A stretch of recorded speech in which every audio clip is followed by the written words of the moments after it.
మీరు కానీ సుప్రీంకోర్టుకి రిపోర్ట్ ఇవ్వలేని పక్షంలో మాకు ఆదిలాబాద్ నుంచి శ్రీకాకుళం దాకా తెలుగు రాష్ట్రాల్లో ఉన్న షెడ్యూల్ ప్రాంతాన్ని ప్రత్యేకమైన రాష్ట్రంగా ప్రకటించండి, మేము ఇచ్చుకుంటాం రిపోర్టు.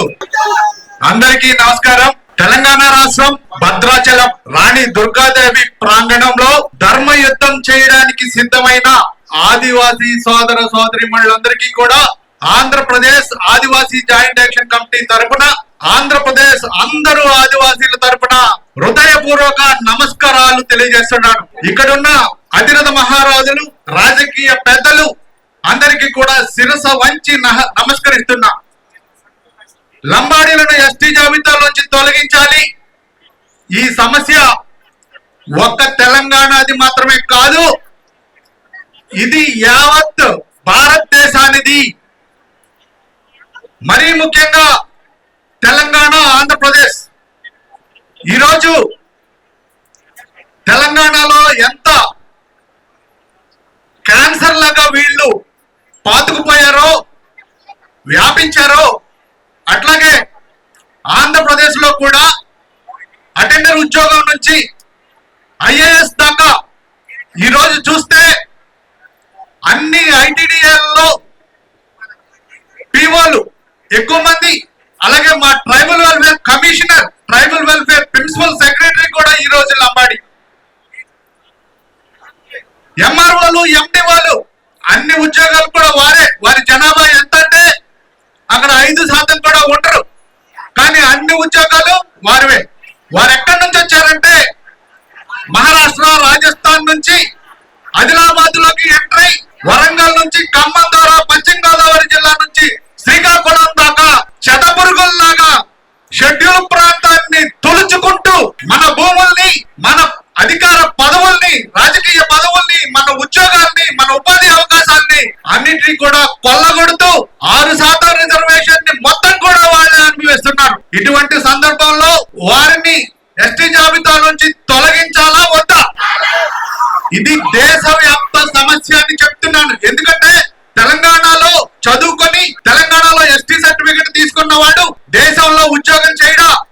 కేంద్ర ప్రభుత్వంలో ఇప్పుడు రాజస్థాన్ లో అతను బీసీ ఉండొచ్చు, కానీ ఇక్కడ ఎస్టీ సర్టిఫికెట్ తీసుకొని రాజస్థాన్ లో ఐఏఎస్ ఉద్యోగాలు చేస్తున్నారు. కేంద్ర ప్రభుత్వంలో అధికారంలో అధికార పదవులు అంటే ఎంపీ అవుతున్నారు, ఎంపీ ద్వారా మినిస్టర్ కోసం ప్రయత్నాలు చేస్తున్నారు, అక్కడ స్టాండింగ్ కౌన్సిల్ లో ఉంటున్నారు.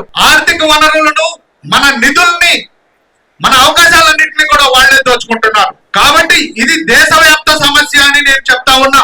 ఆంధ్రప్రదేశ్ నుంచి మమ్మల్ని ఆహ్వానించారు, మీరు వచ్చి మద్దతు తెలియచేయండి అని చెప్పారు. ఇది ఎవరింట్లో పెళ్లి? మద్దతు ఏంటంటే మేము వచ్చి మీ పోరాటంలో భాగస్వాములు అవుతాం, మీ ధర్మయుద్ధంలో పోరాటం చేస్తాం మేము కూడా అని చెప్పేసి నిన్న సాయంత్రం దాకా 500 మంది మేము వస్తున్నాం అన్నారు. ఈ రోజు ఉదయం 800 మంది వచ్చారు. ఇక్కడ ఒక 15,000 మంది ఉంటే 1,500 మంది ఆంధ్రప్రదేశ్ నుంచి వచ్చాం. మాకు కూడా కడుపు కాలిపోతుంది. తెలంగాణ సోదరులే కాదు, మేము కూడా తీవ్రంగా నష్టపోతున్నాం. కాబట్టి మేము ధర్మయుద్ధాల్లో మేము భాగస్వాములు అవుతామని ఇక్కడికి వచ్చాం. 1950 జనవరి 26లో రాజ్యాంగం అమల్లోకి వచ్చింది. రాజ్యాంగాన్ని రాసిన రచయితలు ఎస్టీ జాబితాలో ఎవరుండాలి అని వాళ్ళే తేల్చారు. వారికి తెలీదా ఎవరు ఎస్టీలు ఎవరు కాదని?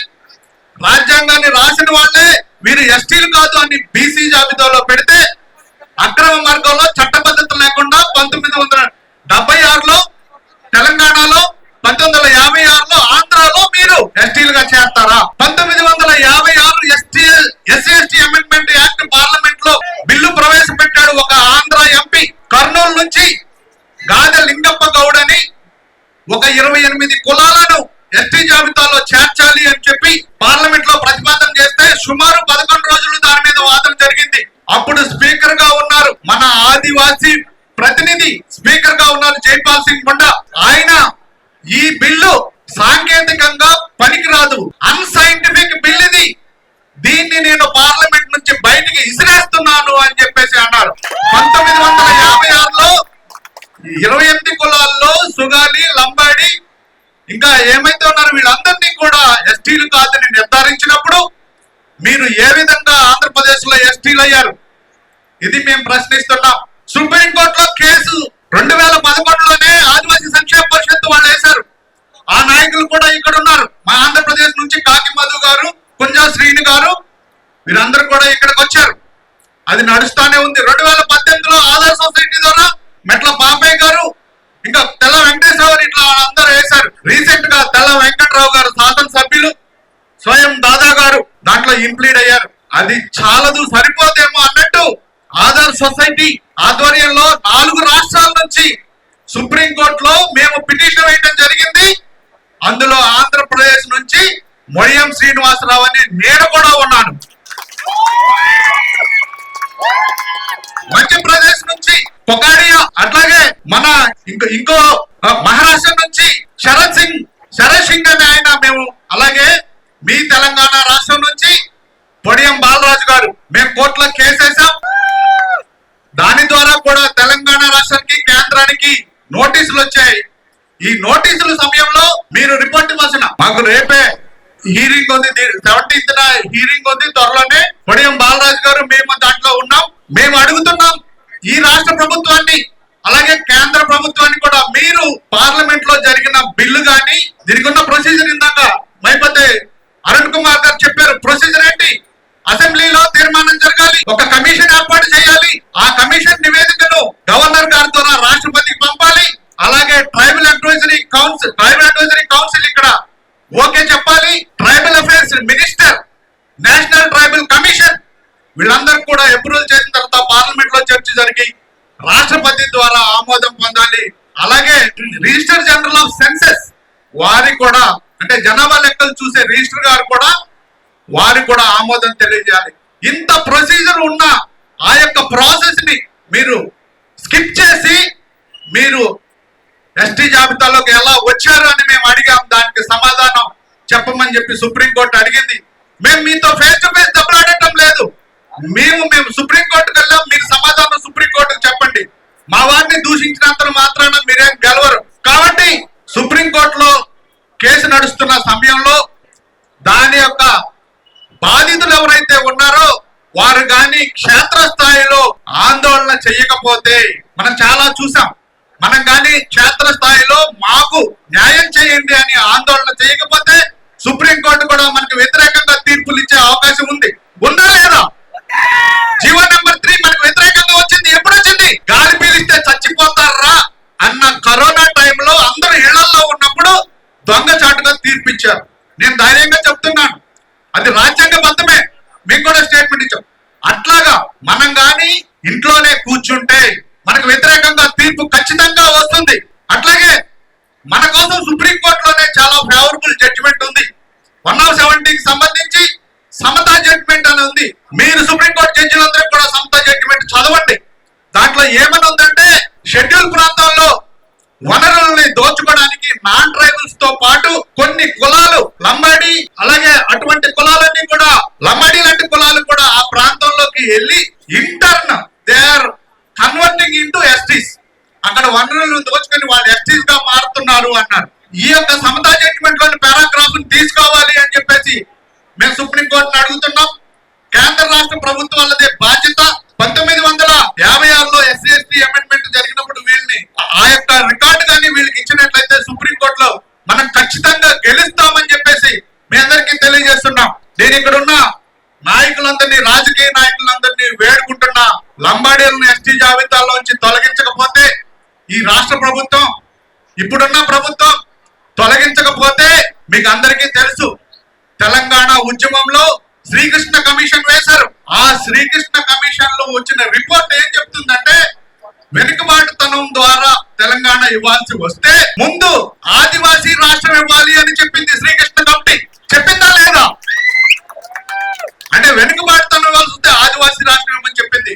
ఇప్పుడున్న ముఖ్యమంత్రి గారిని, లేకపోతే మాజీ ముఖ్యమంత్రి గారిని నేను అడుగుతా ఉన్నా, మీరు కానీ సుప్రీంకోర్టుకి రిపోర్ట్ ఇవ్వలేని పక్షంలో మాకు ఆదిలాబాద్ నుంచి శ్రీకాకుళం దాకా తెలుగు రాష్ట్రాల్లో ఉన్న షెడ్యూల్ ప్రాంతాన్ని ప్రత్యేకమైన రాష్ట్రంగా ప్రకటించండి, మేము ఇచ్చుకుంటాం రిపోర్టు. మా స్వయం దాదా గారు ముఖ్యమంత్రి అవుతారు, ఆయన ఇస్తారు రిపోర్టు, లేకపోతే ఇక్కడ ఉన్న ఎవరైనా సరే ఇస్తారు. కాబట్టి మీరు షెడ్యూల్ ప్రాంతాన్ని ప్రత్యేకమైన రాష్ట్రంగా ఏర్పాటు చేయండి, మేమే రిపోర్ట్ ఇచ్చుకుంటాం. అంతేకాదు మన కోసం జైపాల్ సింగ్ ముండా గారు రాజ్యాంగ సభలో మాట్లాడారు. ఏమని మాట్లాడారంటే, అప్పుడున్న నెహ్రూ గారు, సర్దార్ వల్లభాయ్ పటేల్ గారు, మనమంతా కూడా స్వాతంత్రం తెచ్చుకున్నాం, ఆదివాసీలు రాజ్యాలుగా ఉన్నారు, ఆదివాసీలందరూ రకరకాల రాజ్యాలుగా ఉన్నారు. రాజ్యాలంటే అర్థం ఏంటి?